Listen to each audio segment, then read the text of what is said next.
Hi குட்டீஸ், இன்னைக்கு என்ன ஸ்டோரின்னு பார்ப்போமா? துணிச்சலான சிறுவன். ஒரு ஊரில் சிறுவன் ஒருவன் மிகவும் சுட்டித்தனமாக இருந்தான். ஒரு நாள் அவனும் அவனது நண்பர்களும் சேர்ந்து ஒரு மரத்திலே ஏறி தலைகீழாக தொங்கி விளையாடிக் கொண்டிருந்தார்கள். ஆபத்தான இந்த விளையாட்டை பார்த்த அந்த பையனுடைய தாத்தா, கீழே இறங்கி வாருங்கள் என்று சத்தம் போட்டார். அவர்கள் வந்ததும், இந்த மரத்திலே ஒரு பேய் இருக்கிறது, அதனால் கீழே விளையாடுங்கள் என்று பயமுறுத்தினார். இதை கேட்ட எல்லா சிறுவர்களும் பயந்து விட்டார்கள். ஆனால் சுட்டி பையன் சரி சரி என்று தலையை ஆட்டி மறுபடியும் மரத்திலே ஏற ஆரம்பித்தான். அவனது நண்பர்கள், ஏறாதே, பேய் உன்னை அடித்துவிடும் என்று கத்தினார்கள்.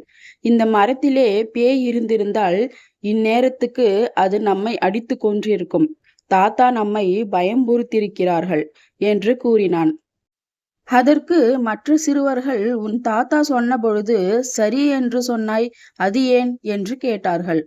எதிர்த்து பேசினால் அவர் மனது கஷ்டப்படுமே, அதனால்தான் அவரை சமாதானப்படுத்த சரி என்றேன் என்று நண்பர்களிடம் கூறிக்கொண்டே மரத்தில் ஏறினான். குட்டீஸ், இந்த ஸ்டோரியிலிருந்து என்ன தெரிஞ்சுக்கிட்டீங்க? தைரியத்துடன் இருதல் வேண்டும். இதே போல சூப்பரான ஸ்டோரிஸ் கேட்கணுமா? அப்போ என்னோட சேனலை சப்ஸ்கிரைப் பண்ணிக்கோங்க. அடுத்த ஸ்டோரியில சந்திக்கலாம். பாய்.